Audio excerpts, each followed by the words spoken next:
On July 30, 2025, the world held its breath as a colossal magnitude 8.8 earthquake struck beneath the Pacific, off Russia's Kamchatka Peninsula. The seismic shock was so immense that alarms blared from Tokyo to California. This was no ordinary tremor. The Kamchatka subduction zone, one of Earth's most volatile, had finally ruptured. Scientists knew instantly. This was a megaquake, the sixth strongest ever recorded, with the power to reshape the Pacific Basin. The quake's energy equaled thousands of nuclear bombs, a stark reminder of humanity's vulnerability.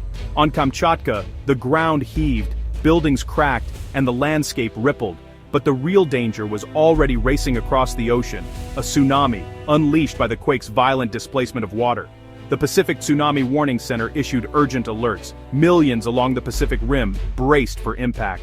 As the world watched, a deeper fear surfaced. Had the quake awakened Kamchatka's volcanoes, setting off a chain reaction of fire and ash? The planet had cracked open, and the true scale of the disaster was only beginning to unfold.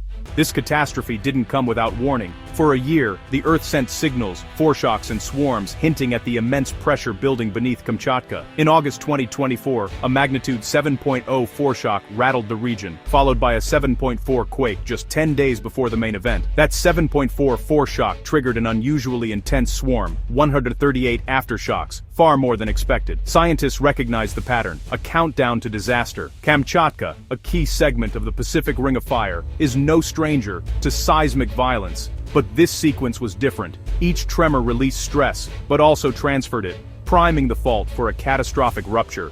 The final foreshock pushed the system over the edge, setting the stage for the megaquake.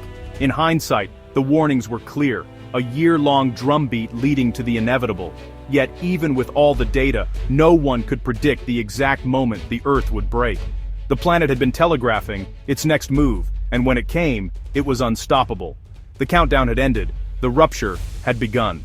At 11:24 a.m. local time, the Pacific Plate lurched beneath the North American Plate, rupturing the seafloor 84 miles off Kamchatka. In seconds, a fault hundreds of miles long slipped by dozens of feet, unleashing the magnitude 8.8 Megaquake. Kamchatka shook violently for minutes. Buildings swayed, windows shattered, and the ground rolled like liquid. Miraculously, few fatalities were reported, thanks to the region's sparse population and preparedness. Still, infrastructure buckled, power lines snapped, and communication with remote villages was lost. The port city of Severodvinsk felt the full force, with widespread damage and chaos. Scientists noted the quake's epicenter mirrored the site of a massive 1952 event, suggesting a full slip cycle had completed. The quake's seismic waves circled the globe, detected by instruments worldwide. For Kamchatka, it was a life-altering disaster. For the rest of the world, it was just the beginning. The true threat, the tsunami, was already racing across the Pacific. The seafloor's violent thrust displaced a massive column of water, spawning a tsunami that raced outward at jetliner speeds. The first wave struck the northern Kuril Islands. Water receded, then returned with devastating force, reaching up to 16 feet high. Severodvinsk was inundated, streets flooded, and critical infrastructure damaged. Even Russia's Rybachi nuclear submarine base showed signs of inundation, raising security concerns. The tsunami's destruction was swift, transforming coastlines in minutes. As the waves sped across the Pacific, Hawaii braced for impact. In Halewa, Oahu, 5-foot waves surged inland, forcing evacuations in the dead of night. The tsunami's reach was global. Midway Atoll, Japan, and even Crescent City, California, all recorded significant waves. The Pacific-wide warning system worked, but the power of the ocean was undeniable. The Kamchatka megaquake was not just a local event, it was planetary, connecting distant shores in a single terrifying moment. The world saw how a rupture off remote Kamchatka could send a wall of water across half the globe. The tsunami's journey was a stark reminder of our interconnected vulnerability. And the disaster was far from over. As the tsunami raced across the Pacific, Kamchatka's volcanoes began to stir. The quake's shaking disturbed the region's volcanic plumbing, triggering eruptions across the peninsula. Klyuchevskoy, one of Eurasia's most active volcanoes, erupted within hours. Lava flowed, ash rose, and the sky darkened. Over the next days, up to 7 volcanoes showed increased activity, turning Kamchatka into a surreal landscape of fire and ash.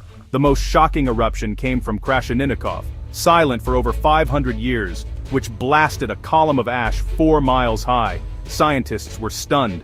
The earthquake's energy had awakened a long-dormant giant. The process, known as dynamic triggering, showed how seismic waves can jolt magma chambers into eruption.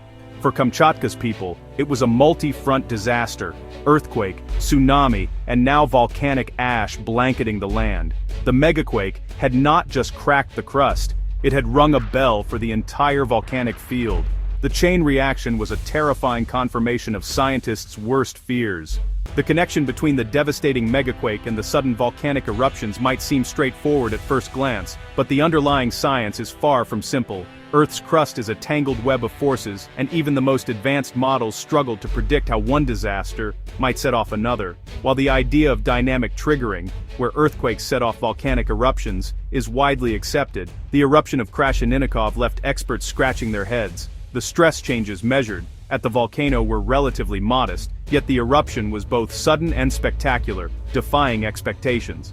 Why did this long-dormant volcano awaken while others nearby, which experienced even stronger shaking, remain silent?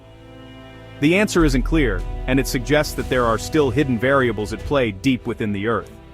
Scientists are left with more questions than answers, hinting at unknown processes and interactions within our planet's complex systems. To make matters even more complicated, a powerful magnitude 7.0 aftershock struck soon after the main quake. This raised a new mystery. Did the aftershock trigger the eruption? Or did the eruption itself influence seismic activity? The interplay between seismic and volcanic forces forms a baffling feedback loop, where each event can amplify or alter the other in unpredictable ways. The broader risk is sobering. The megaquake may have destabilized the entire western Pacific Ring of Fire, increasing the risk of eruption for more than 100 volcanoes across the region. This heightened risk could persist for months or even years, making the Kamchatka chain reaction a possible preview of future disasters on a global scale. Scientists are now on high alert, watching the region's volcanoes with unprecedented intensity, hoping to catch the next warning sign before disaster strikes again. The 2025 megaquake may have started a clock ticking on a much larger scale, one that could reshape the Pacific Rim for generations to come. In the wake of earthquakes, tsunami, and volcanic eruptions, Kamchatka faces a daunting recovery. Rebuilding is slow and difficult in this remote, rugged region, and the psychological toll is immense. For scientists, the 2025 Kamchatka event is a natural laboratory, an unparalleled chance to study how tectonic and volcanic systems interact. The lessons learned here could help forecast hazards in other vulnerable regions, like Cascadia in North America. The most urgent question: what happens next? The megaquake has redistributed stress along the fault, potentially hastening the next big quake. Governments worldwide are re-evaluating tsunami preparedness, reminded how quickly a distant event can become a local threat. The key takeaway: constant vigilance is essential.